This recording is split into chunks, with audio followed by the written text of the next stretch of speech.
नमस्कार दोस्तों, मेरा नाम है गौरव और आप देखना शुरू कर चुके हैं सिविल सेपियंस। कैसे हैं आप लोग? बेसिकली आपने अगर हमारी पहली ओरिएंटेशन वीडियो देख ली है जिसमें हम बता रहे हैं कि यूपीपीसीएस की तैयारी कैसे की जाती है, उसकी हमारी क्या स्ट्रैटेजी रहेगी और किस तरीके से हम दिसंबर 2022 तक अपना सिलेबस पूरी तरीके से कंप्लीट कर देंगे। मतलब 90% सिलेबस हम अपना कंप्लीट कर देंगे इकोनॉमिक्स छोड़ के। ठीक है, अगर आपने वो देख ली है तो बहुत अच्छी बात है, नहीं देखी है तो इस वीडियो को देखने के बाद उसे ज़रूर देख लीजिएगा। ठीक है, स्टार्ट करें हमारा पहला टॉपिक हिस्ट्री का, सोर्सेज ऑफ एंशिएंट पीरियड। ठीक है, उससे पहले अगर आपने हमारे चैनल को सब्सक्राइब नहीं किया है तो प्लीज़ सब्सक्राइब कर लीजिए। ओके, क्योंकि कंटेंट हम बना रहे हैं, अपना खुद का कंटेंट है, यहाँ पे नोट्स लिखने पड़ते हैं। नोट्स लिखने के बाद उसकी फ़ोटो लेना, प्रिपरेशन करना, बहुत सारी चीज़ें हैं, तो प्लीज़ थोड़ी सी मेहनत को वैल्यू कीजिए और चैनल को सब्सक्राइब कर दीजिए। ठीक है, सबसे पहले देखते हैं कि सोर्सेज क्या होते हैं। सोर्सेज होते हैं वो तथ्य, जैसे हम टीवी में, पिक्चरों में, अखबारों में सुनते हैं कि गवाह और सबूत। ठीक है, गवाह और सबूत क्या होते हैं? वो हमारे सोर्सेज होते हैं कि वो बताते हैं कि कोई क्राइम हुआ है या नहीं हुआ है। ठीक है, किसी भी चीज़ की गवाही देना। ये जो सोर्सेज होते हैं ये एक तरीके से गवाह ही होते हैं, गवाह और सबूत ही होते हैं, जिनसे हमको पता लगता है कि इतिहास में किस कालखंड में क्या चीज़ें हो रही थी। ठीक है, जैसे हम देखते हैं कुछ सिक्के मिले हमको गुप्ता पीरियड के, और उस पर एक आदमी बना हुआ है। ठीक है, और वो आदमी हाथ में वीणा लेके बैठा हुआ है। ठीक है, हमने उससे पता लगाया कि ये हो सकता है समुद्रगुप्त हो। ठीक है, और समुद्रगुप्ता को वीणा बजाने का शौक था, इसीलिए उसको कविराज कहा जाता था। ठीक है, इस तरीके से जो हमारे सोर्सेज होते हैं वो काम करते हैं, हिस्ट्री लिखने में हमारी मदद करते हैं बेसिकली।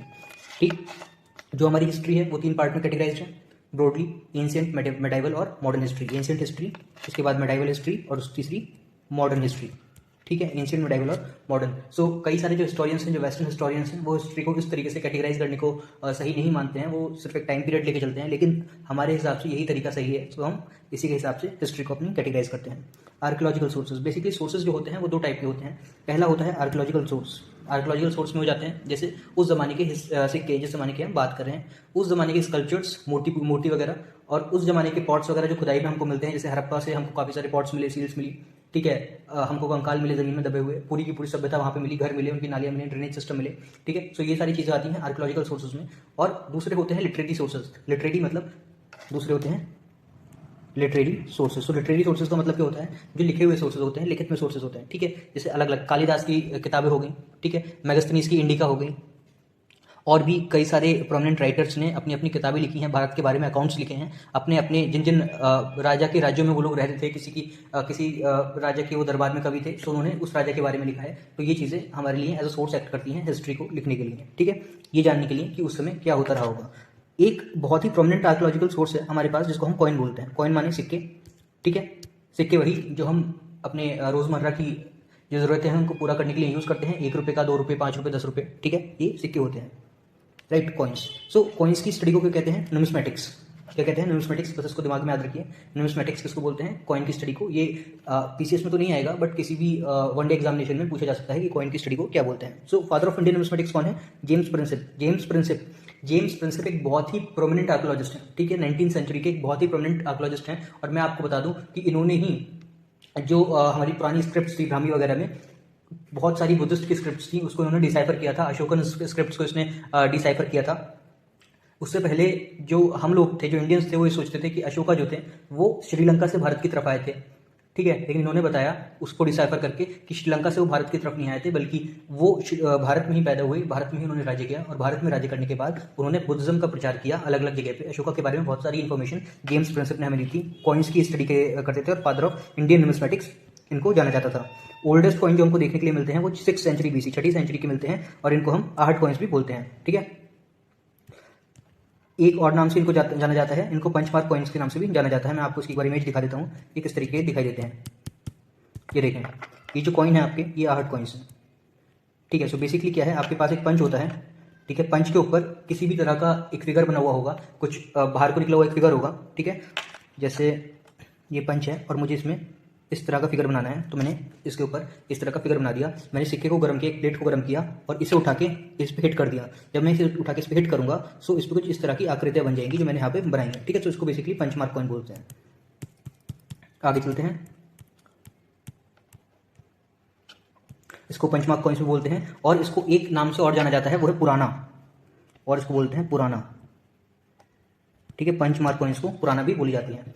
ठीक है, जो सबसे पुराने जो कॉइन्स मिले हैं उनकी स्क्रिप्ट के हमको मिली है वो इंडो ग्रीक स्क्रिप्ट में मिले हैं, ठीक है। और उन पे क्या बना हुआ है, रूलर्स की पिक्चर, अलग अलग रूलर्स की पिक्चर मिली हुई है, ठीक है। सो जो ये आहट कॉइन्स थे वो किसने खोजे, ये खोजे हुए हैं कर्नल कोल्डवेल ने खोजे हैं 18 सेंचुरी के अंदर। कहाँ से, कोयम्बटूर तमिलनाडु से, ठीक है। पहले गोल्ड कॉइन जो इशू हुए थे वो किसने कराए थे, इंडो ग्रीक्स ने कराए थे। और कौन से शासक ने कराए थे, वो मिनिंडर ने कराए थे। पहले गोल्डन कॉइन्स, इसको याद रखेंगे, इंडो ग्रीक्स ने कराए थे। और कौन सा शासक था, मिनिंडर था। पहला मुस्लिम जिसने गोल्डन कॉइन इशू किए थे वो था मोहम्मद बिन कासिम। वैसा नहीं था कि मोहम्मद बिन कासिम अपने घर से लेके आया था सोना उसने यहीं से लूटा था और यहाँ पे ही गोल्ड कॉइन्स उसने इशू कराए थे। पहले यूरोपियन कौन थे, वो डचेस थे। डचेस कहाँ से आए थे, नीदरलैंड से आए थे, ठीक है। सो इन्होंने भी गोल्ड कॉइन इशू कराए थे और ये गोल्ड कॉइन इशू कराने वाले पहले यूरोपियन थे, ठीक। प्योर गोल्ड कॉइन किसने इशू कराए थे, कुशन्स ने इशू कराए थे। और कुशन्स के कौन से रूलर ने कराए थे, कनिष्क ने कराए थे, ठीक है। मैक्सिमम गोल्ड कॉइन्स किसने इशू कराए थे, वो गुप्ता पीरियड में हुए थे। गुप्ता पीरियड को बहुत ही समृद्ध जो है वो पीरियड माना जाता है, आर्कियोलॉजिकल क्योंकि वहाँ पे जो वास्तुकला का निर्माण था वो अपने चरम पे पहुंच गया था। बहुत ही अच्छी वहाँ पे उस समय पे वास्तुकला बनाई जा रही थी, बहुत अच्छी बिल्डिंग्स वहाँ पे उसमें बनाई जा रही थी। समुद्रगुप्त, जैसे कि मैंने बताया कि Veena playing type coins Samudragupta के मिले हैं, कुछ इस तरह के आप देख सकते हैं। ये जो बीच में बैठे हुए हैं ये समुद्रगुप्त हैं, ठीक है। और ये जो इन्होंने अपने हाथ में ली हुई है ये इनकी वीणा है।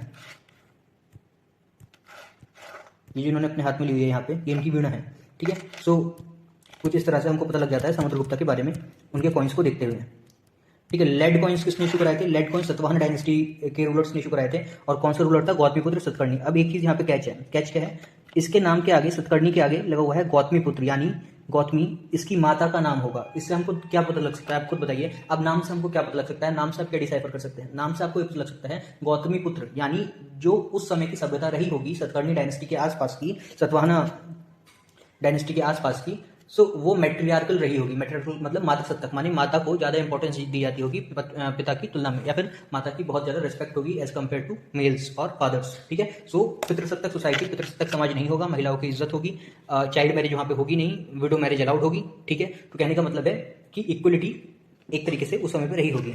मैक्सिमम कॉपर कॉइन्स किसने इशू कराए थे, वो कुशन्स ने इशू कराए थे। मैक्सिमम कॉइन्स कहाँ पे फाउंड हुए हैं, ये पोस्ट मॉडर्न पीरियड के बाद में मैक्सिमम गोल्ड कॉइन्स जो हैं वो फाउंड किए गए हैं 185 बीसी से 3rd सेंचुरी एडी के बीच में, ठीक है। ये हमारा पोस्ट मॉडर्न पीरियड में आता है, यानी मॉडर्न पीरियड के बाद का। मॉन्यूमेंट्स भी बहुत ही प्रोमिनेंट आर्कियोलॉजिकल एविडेंसेस हैं। मॉन्यूमेंट्स में बेसिकली हम टेम्पल्स को देख लेते हैं, ठीक है, उन स्तूप को देख लेते हैं, विहार्स को देख लेते हैं, ठीक है, उन चैत्यस को देख लेते हैं जो बुद्धों ने बनवाए थे, ठीक है। सो मंदिर निर्माण की बेसिकली ब्रॉडली हमारे पास दो कलाएं हैं। कौन कौन सी कलाएं हैं वो, अगर नॉर्थ इंडिया की बात करें तो नॉर्थ इंडिया में हमारे पास नागर शैली होती है। नागर शैली क्या बोलते हैं इसको, नागर शैली। नागर शैली में क्या होता है, जो नागर शैली का टॉप होता है इस तरीके से, शिखर, ये इस तरीके से होता है, ठीक है। आप अपने घर के आसपास अगर आप उत्तर प्रदेश में, दिल्ली में, बिहार में, मध्य प्रदेश में, झारखंड में रहते हैं तो आप वहाँ पे जो मंदिर देखेंगे वो इस तरह के देखेंगे। और यहाँ पे इस तरीके से एक रिंग बना हुआ होगा, इसके ऊपर इस तरीके से एक चीज रखी होगी, फिर इसके ऊपर एक चोटी होगी, ठीक है। तो इसको बोलते हैं शिखर, इसको बोलते हैं हमलक और इसको बोलते हैं कलश। सो इस तरीके का कुछ मंदिर वहाँ पे होता है जो हमारे नॉर्थ इंडिया है, ठीक है। वहीं अगर आप साउथ इंडिया की बात करेंगे जहाँ पे द्रविडियन आर्ट फॉलो की जाती है, वहाँ पे इस टैप्स में मंदिर ऊपर की तरफ जाता है। आपने साउथ की मूवीज में देखा होगा, बहुत ज्यादा देखा होगा, ठीक है। स्टेप्स में मंदिर ऊपर जाता है, ठीक है। नॉर्थ इंडिया में जनरली क्या होता है, जो हमारे नागर शैली के मंदिर होते हैं तो वहाँ पे जो भगवान की मूर्त होती है वो सबसे ऊंचे वाले जो शिखर होता है उसके नीचे रखी हुई होती है, ठीक है। लेकिन साउथ इंडिया में बेसिकली क्या होता है, जो भगवान की मूर्ति होती है, जो जिस भी डीटी का वो मंदिर है, जैसे भगवान शिव का वो मंदिर है, तो शिवलिंग जो है वो सबसे छोटे वाले जो शिखर है, जो सबसे छोटी वाली जो बिल्डिंग है साउथ इंडिया के अंदर उसमें रखा हुआ होगा। वहीं नॉर्थ इंडिया में जो सबसे ऊंची वाली बिल्डिंग है उसमें रखा हुआ होगा। और भी बहुत ज्यादा फंडामेंटल डिफरेंसेस हैं इन दोनों शैलियों में, लेकिन वो हम डिटेल में डिस्कस करेंगे आर्ट एंड कल्चर के अंदर, ठीक है। चलते हैं अगले पेज पे। अगला पेज क्या है, पहला टेम्पल कौन सा बना था, उत्तर प्रदेश के अंदर दशावतार टेम्पल बना था देवगढ़ झांसी में, ठीक है। बेसिकली ये है ललितपुर में, ठीक है। ललितपुर के अंदर पहला टेम्पल बना था दशावतार टेम्पल। ये भगवान विष्णु का मंदिर है। किसका मंदिर है ये भगवान विष्णु का मंदिर है, विष्णु का मंदिर है। अब इसको दशावतार क्यों कहते हैं, दशावतार इसको इसलिए कहते हैं क्योंकि इसके चारों तरफ और भी डीटीज की फोटो हैं, मूर्तियां हैं, जिससे हम ये रिजेंबल कर सकते हैं कि ये भगवान विष्णु के ही इनकार्नेशंस सारे के सारे हैं। इसीलिए भगवान विष्णु के वहां पे ऐसा माना जाता है कि जो बाकी की डीटीज हैं वो भगवान विष्णु के ही दशावतार हैं, इसलिए इसको दशावतार मंदिर कहा जाता है, ठीक है। चलिए डेट्स वगैरह इतनी इंपॉर्टेंट है नहीं, ठीक। चैत्य क्या होते हैं, चैत्य वो जगह होती है जिसके अंदर स्तूप होता है। अब स्तूप क्या होते हैं, स्तूप वो चीज होती है जहां पे जो बौद्ध होते हैं उनके अवशेष रखे जाते हैं, ठीक है। अवशेष जहाँ पे उनके रखे जाते हैं उसको स्तूप बोलते हैं, और उसको कवर करके जिस एरिया को बनाया जाता है उसको चैत्य बोलते हैं। और चैत्य के अंदर, चैत्य जो होता है वो बुद्धिज्म का एक रिलीजियस प्लेस होता है, बुद्धिज्म का रिलीजियस प्लेस होता है, यहाँ पे वो अपनी पूजा अर्चना करते हैं। विहार क्या होता है? विहार वो जगह होती है जहाँ बौद्ध भिक्षु रहा करते थे। किस समय पे? बरसात के समय पे। आप जानते हैं बौद्ध भिक्षु अक्सर वो पूरे साल घूमते रहा करते थे, पूरे साल घूमते रहते थे, एक गांव से दूसरे गांव, एक नगर से दूसरे नगर। लेकिन जब बरसात होती थी तो वो विहारों के अंदर चले जाते थे। आपको आपको पता होगा अगर आप बिहार से हैं कि बिहार का नाम बिहार क्यों है? बहुत ज्यादा वहां पे विहार है, समझ रहे? बहुत बौद्ध भिक्षुओं के रुकने की बहुत ज्यादा वहां पे जगहें थी किसी जमाने में, इसलिए उसका नाम पढ़ते पढ़ते बिहार पड़ गया। क्या पड़ गया? बिहार से वो नाम बिहार हो गया, ठीक है। स्टैचू तो पहला जो फर्स्ट सेंचुरी में जो स्टैचू बनने शुरू हुए, किसके पीरियड में बने हुए थे? ये कुशन्स के पीरियड में बने हुए थे, कुशन कनिष्क के, ठीक है। पहला आइडियल जिसका बना वो थे गौतम बुद्ध, ठीक है। सो बुद्ध के स्टैचू को बेसिकली दो आर्ट्स में बनाया जाता है। पहली आर्ट है गांधार आर्ट और दूसरी आर्ट है मथुरा आर्ट, ठीक है। गांधार आर्ट के जो स्टैचूज होते हैं वो बेसिकली ब्लैक कलर के होते हैं, ठीक है। और मथुरा आर्ट के जो स्टैचूज होते हैं वो बेसिकली व्हाइट कलर के होते हैं। दोनों में फंडामेंटल डिफरेंस ये है कि जो गांधार वाले होते हैं वहां पे भगवान बुद्ध के जो कान होते हैं वो थोड़े बड़े बड़े होते हैं। वहीं अगर मथुरा आर्ट की बात करें तो भगवान बुद्ध के जो कान होते हैं वहां पे बहुत छोटे छोटे दिखाई देते हैं। सो इसके जो डिफरेंसेस हैं वो एक बार आप जाके गूगल पे चेक कर लेंगे, एक बार इनकी इमेजेस भी जाकर देख लेंगे कि किस तरीके से ये असल में दिखाई देते हैं, ठीक है। अब पैलेलिथिक को हिंदी में बोलते हैं पूरा पाषाण काल, मीजोलिथिक को बोलते हैं मध्य पाषाण काल, और न्यूलिथिक को बोलते हैं नव पाषाण काल, ठीक है। सो इनके एक बार टाइम पीरियड देख लेते हैं। सो पैलेलिथिक का यानी पूरा पाषाण काल का जो टाइम पीरियड है, पूरा पाषाण काल का जो टाइम पीरियड है वो आपको देखने के लिए मिल जाता है अननोन, यानी हमें पता नहीं कब से शुरू हुआ होगा पूरा पाषाण काल, से 8000 बीसी तक, ठीक है। 8000 बीसी यानी आज से लगभग 10,000 साल पहले तक, ठीक है। मीजोलिथिक पीरियड का जो हमको टाइम पीरियड देखने के लिए मिल जाता है वो मिल जाता है 8000 बीसी से 4000 बीसी तक, और न्यूलिथिक पीरियड का जो हमको देखने के लिए मिल जाता है वो मिल जाता है 4000 बीसी से 2500 बीसी तक। और इसके बाद क्या आ जाती है? इसके बाद सिंधु घाटी सभ्यता आ जाती है, ठीक है। दूसरी है कॉपर एज, इसको हम मेटल एज बोलते हैं। अब तक क्या था? यहाँ तक न्यूलिथिक पीरियड तक यानी 2500 बीसी तक इंसान पत्थरों का यूज कर रहा था, और अब क्या है? अब इंसान ने मेटल यूज करना शुरू कर दिया है, और उसका पहला मेटल जो उसने यूज करना शुरू। अगला हमारे पास copper age. So copper age में बेसिकली क्या है कि अब इंसान ने यूज करना शुरू कर दिया है कॉपर को, कॉपर जो कि एक मेटल है। और अब तक क्या कर रहा था इंसान, यानी 2500 बीसी तक जो आदि मानव था वो यूज कर रहा था पत्थरों को, उसके बाद उसने कॉपर को यूज करना शुरू कर दिया है, और उसके द्वारा यूज किया गया पहला मेटल कौन सा है? वो कॉपर है, ठीक है। तो इस बात को याद रखेंगे। आगे चलते हैं, थोड़ा सा विस्तार से बात कर लेते हैं पैलेलिथिक पीरियड के बारे में, ठीक है। सो पैलेलिथिक पीरियड जो कि अननोन टाइम से 8000 बीसी तक था, 1863 में उसका पहला एविडेंस खोजा गया, किसके द्वारा? रॉबर्ट ब्रूस के द्वारा। और उसका पहला जो एविडेंस था वो कहाँ मिला था? पल्लवपुरम मद्रास में मिला था, जो आज का तमिलनाडु है, वहां पे एक जगह है पल्लवपुरम, वहां से इसका पहला एविडेंस मिला था। और वो क्या था? एक छोटी सी कुल्हाड़ी थी, एक छोटी सी हैंड एक्स थी, ठीक है। रॉबर्ट ब्रूस को ही father of prehistoric archaeology of India बोला जाता है, ठीक है। जो पैलेलिथिक पीरियड था, जो पूरा पाषाण काल था, इसको हम हंटिंग और फूड गैदरिंग का पीरियड भी बोलते हैं। इस समय इंसान कुछ नहीं करता था, सिर्फ वो हंटिंग पे उसका जो जीवन था वो बीतता था, ठीक है। और बस वो अपना खाना पीने पे ध्यान देता था, इसके अलावा वो कुछ नहीं करता था, ना उसको पहनने की कोई अकल थी, ना ही वो अपने घर वगैरह बनाता था, सिर्फ खाता था, हंटर था, शिकार करता था और गैदरिंग करता था खाने की, ठीक है। उसके बाद इसी पीरियड में उसने आग का इन्वेंशन किया। इंपॉर्टेंट क्वेश्चन पूछेगा, पीसीएस में ही पूछेगा, ये पीसीएस का इंपॉर्टेंट क्वेश्चन है कि आग का आविष्कार जो है वो कौन से पीरियड में हुआ था? तो वो पैलेलिथिक पीरियड में हुआ था। ये वनडे एग्जामिनेशन के हिसाब से भी, किसी भी वनडे एग्जामिनेशन के हिसाब से बहुत इंपॉर्टेंट है। Equipment of stone like hand axe, cleavers and scrapers. So ये जो स्टोन्स के इक्विपमेंट हैं, ठीक है। और बेसिकली हैंड एक्स, हाथों की कुल्हाड़ी, क्लीवर्स और स्क्रैपर्स, ठीक है। सो इनका यूज करना इस समय तक इंसान ने शुरू कर दिया था। एविडेंसेस बेलन river valley, Sohan valley, Narmada valley, यहां से इसके एविडेंसेस मिले हैं, किसके? पैलेलिथिक एज के, ठीक है। केव पेंटिंग भीमबेटका भोपाल की, ठीक है।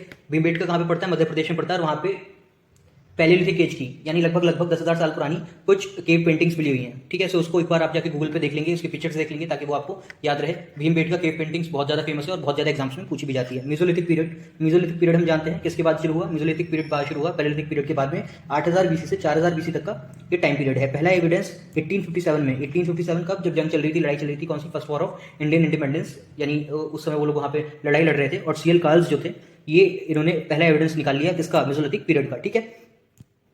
कौन से अब यहाँ पे होना क्या शुरू हुआ था? यहाँ पे माइक्रोलिथ्स का यूज होना शुरू हो गया था। माइक्रोलिथ माने छोटे छोटे पत्थरों के बनाए हुए उपकरण, उनको हम बोलते हैं माइक्रोलिथ, ठीक है। मीजोलिथिक पीरियड में ही, अच्छा बहुत ज्यादा नहीं पढ़ना। अगर आप ये सोचने लगे कि मैं माइक्रोलिथ पे, मेगालिथ्स पे और इनके वेपन्स पे और इनके टूल्स एंड टैकल्स पे पीएचडी करने बैठ जाऊं, सो ऐसा नहीं हो सकता, क्योंकि अगर आप इसे पीएचडी करने बैठेंगे या रिसर्च करने बैठेंगे तो आप उस पर रिसर्च ही करते रह जाएंगे। आपको सिर्फ एग्जाम क्वालिफाई करना है, ठीक है। जो प्रीलिम्स है उसको क्वालिफाई करना है, और मेंस के हिसाब से भी इसकी बहुत ज्यादा कोई इंपॉर्टेंस है नहीं। ठीक। सो और मेंस के लिए वैसे भी हम आर्ट एंड कल्चर को अलग से लेके चलेंगे और अलग उसके लिए वीडियोज़ और अलग उसके लिए लेक्चर सीरीज आएगी। सो जितना बता रहा हूँ अभी सिर्फ उतना पढ़ लीजिए, ठीक है। सो मेसोलिथिक पीरियड में इंसान ने डोमेस्टिकेशन स्टार्ट कर दिया था। डोमेस्टिकेशन मतलब जानवरों को उसने पालना स्टार्ट कर दिया था। दो जगह से इसके एविडेंसेस मिले हैं, आदमगढ़ मध्य प्रदेश से और बागौर राजस्थान से, ठीक है। कहाँ से मिले हैं? आदमगढ़ मध्य प्रदेश से और बागौर राजस्थान से, ठीक है। ह्यूमन स्केलेटन के पहले एविडेंसेस कहाँ से मिले हैं? सराय नहर और माधा से मिले हैं। दोनों ही जगह कहाँ पे हैं? प्रतापगढ़ उत्तर प्रदेश में है। प्रतापगढ़ उत्तर प्रदेश में सराय नहर और माधा, यहाँ से क्या मिला है? ह्यूमन स्केलेटन के अवशेष मिले हैं। यहाँ से तो अब भी मिल जाते हैं प्रतापगढ़ से। तो आगे चलते हैं। न्यूलिथिक पीरियड 4000 बीसी से 2500 बीसी के बीच का ये पीरियड है। पहला एविडेंस ला मजूर 1860 में और डॉक्टर प्राइम रोज ने मिलकर कर्नाटका से लिया था, ठीक है। कर्नाटका में इनको मिला था। किसको मिला था? ला मजूर और डॉक्टर प्राइम रोज को, ठीक है। इस पीरियड में इंसान ने एग्रीकल्चर स्टार्ट कर दिया। पहला एविडेंस इसका कहां से मिला? एग्रीकल्चर का मेहरगढ़ बलूचिस्तान से मिला, ठीक है। यहाँ पे इंसान ने क्या क्या जो है किस किस चीज का एग्रीकल्चर शुरू किया? बार्ले का, वीट का, और बार्ले, वीट और कॉटन का एग्रीकल्चर यहाँ पे स्टार्ट किया, ठीक है। वहीं अगर बात करें राइस कल्टीवेशन की, तो राइस कल्टीवेशन का जो प्रथम साक्ष्य हमको मिला है वो मिला है कोल्डी हवा प्रयागराज से। तो प्रयागराज वालों ने, मतलब उस समय के प्रयागराज वालों ने राइस कल्टीवेशन सबसे पहली बार करना शुरू किया गया होगा, ठीक है। व्हील भी न्यूलिथिक पीरियड में ही डिस्कवरी हुई व्हील की, सही है। सो याद रखेंगे पैलेलिथिक पीरियड में क्या हुआ? वहां पे डिस्कवरी किस चीज की हुई थी? फायर की हुई थी। जो मेसोलिथिक पीरियड था उसमें क्या हुआ था? उसमें इंसान ने डोमेस्टिकेशन स्टार्ट किया था। और यहाँ पे क्या हुआ? यहाँ पे इंसान ने एग्रीकल्चर, न्यूलिथिक पीरियड में इंसान ने एग्रीकल्चर स्टार्ट कर दिया था, व्हील की यहाँ पे डिस्कवरी की थी, ठीक है। एग्रीकल्चर में कोल्डी हवा से किस चीज के साक्ष्य मिले हैं? सबसे पुरानी राइस कल्टीवेशन के साक्ष्य मिले हैं। और मेहरगढ़ से किस चीज के साक्ष्य मिले हैं? व्हीट कल्टीवेशन के, कॉटन कल्टीवेशन के और बार्ले कल्टीवेशन के, वहां से साक्ष्य हमको प्राप्त हुए हैं, ठीक है। एक और प्रोमिनेंट सोर्स यहाँ पे है हमको जो मिला है वो बुर्जहुम और गुफ्र काल से मिला है, जो कि जम्मू कश्मीर में है। यहाँ पे ह्यूमन स्केलेटन मिला है कुत्ते के स्केलेटन के साथ, कुत्ते की हड्डियों के साथ ह्यूमन स्केलेटन मिला है, ठीक है। सो इससे ये पता लगाया जा सकता है कि उस समय पे कुछ इस तरह की परंपराएं रही होंगी, कुछ आ गई होंगी कि इंसान के साथ में जो उसका डोमेस्टिक है, जो उसका पेट है, उसको भी दफना दिया जाए, ठीक है। वैसे जो अब तक जो हमने देखा, हमने लोगों को दफनाए हुए यहाँ पे देखा है इंडस वैली सिविलाइजेशन में, ठीक है। वैदिक पीरियड में लोगों का क्रीमेशन शुरू हो जाएगा। चलिए आगे देखते हैं। Tools of bones and deer horns, ठीक है। बोन्स और हिरन के जो सींग है उसके टूल्स बने शुरू हुए हैं। और वो कहाँ से प्राप्त हुए? हमको चिरांड बिहार से प्राप्त हुए हैं। परमानेंट सेटलमेंट लोगों ने करना शुरू कर दिया था न्यूलिथिक पीरियड आते आते, ठीक है। 3000 बीसी में हमको पहला एविडेंस मिला किस चीज का? कॉपर का। 3000 बीसी में हमको पहला एविडेंस किस चीज का मिला? कॉपर का मिला, ठीक है। सो लेटर न्यूलिथिक एज जो थी, यानी लगभग 3000 बीसी के आसपास की, 3000 से 2500 तक की, इसको हम बोलेंगे कॉपर एज। वहां से कॉपर जो है वो चलन में आ गया था। कॉपर की शुरुआत, कॉपर यूज करना लोगों ने शुरू कर दिया था। लोगों को इतनी समझ आ गई थी कि कॉपर नाम की चीज होती है और इसको हम यूज कर सकते हैं, ठीक है, अपने रोजमर्रा की चीजों के लिए। सो ये बेसिकली एक नागर शैली का टेम्पल है, ठीक। यहाँ पे आप देख सकते हैं जो टेम्पल ऊपर जा रहा है वो स्टेप्स के फॉर्मेट में जा रहा है इस तरीके से, ठीक है। वहीं सॉरी ये द्रविडियन शैली का है और ये आपका नागर शैली का टेम्पल हो गया। यहाँ पे एक रेक्टिलिनियर जो पाथ है वो ले रहा है, ठीक है। ये अमलक है जो आपको डिस्क ऊपर दिखाई दे रही है। इसके ऊपर जो आपको दिखाई दे रहा है वो कलश है। इसको जो बोलते हैं वो शिखर बोलते हैं, ठीक है। जहाँ पे भगवान की मूर्ति रखी रहती है उसको गर्भगृह बोलते हैं। इसके आगे अगर जाएंगे आप तो इसको अंतराल बोलते हैं, जो कि मंडप और गर्भगृह को कनेक्ट करता है, ठीक है। यहाँ पे मंडप को भी 3 पार्ट में डिवाइड किया गया है। मंडप से पहले अर्ध मंडप और मंडप के बाद महामंडप। मंडप वही एरिया होता है जहाँ पे आप लाइन लगाते हैं। और भी इसकी कई सारी चीजें हैं वो हम देखेंगे अगले लेक्चर में। तब तक के लिए आप चैनल को सब्सक्राइब कर दीजिए और इसको लेक्चर को लाइक कर दीजिए। आपको पसंद आया तो आप मुझे बताइए कि क्या क्या इंप्रूवमेंट आपको लगता है लेक्चर के अंदर हो सकते हैं, वो हम करने की कोशिश करेंगे। इसका पीडीएफ जो है वो आपको हमारे ग्रुप से मिल जाएगा, जिसका जो लिंक है वो डिस्क्रिप्शन में दिया हुआ है। और इससे रिलेटेड, इसी लेक्चर से, पर्टिकुलर लेक्चर से रिलेटेड जो क्विज हैं वो भी आपको वहीं पर ही मिल जाएंगे, मेरे ग्रुप पर ही मिल जाएंगे। उसका भी मैं लिंक यहाँ पे डाल दूंगा, ठीक है। हर वीडियो के अंदर जो हर वीडियो का डिस्क्रिप्शन है उसमें उसके 1-2 लिंक हुआ करेंगे। एक लिंक होगा उसके क्विज का, दूसरा लिंक होगा उस वीडियो के पीडीएफ का, ठीक है। सो आप इसको लाइक कर दीजिए। जो भी आपके कमेंट्स हों, जो भी आपके विचार हों वो आप हमें बताएं। जो भी आप इंप्रूवमेंट चाहते हैं वो हमको बताएं, ठीक है। रोज वीडियो आएगी। और अगर आपने इसकी ओरिएंटेशन वीडियो नहीं देखी है कि दिसंबर तक हम किस तरह अपना सिलेबस कंप्लीट कराएंगे, तो वो आप एक बार जाकर देख लीजिए, ठीक है। नमस्कार।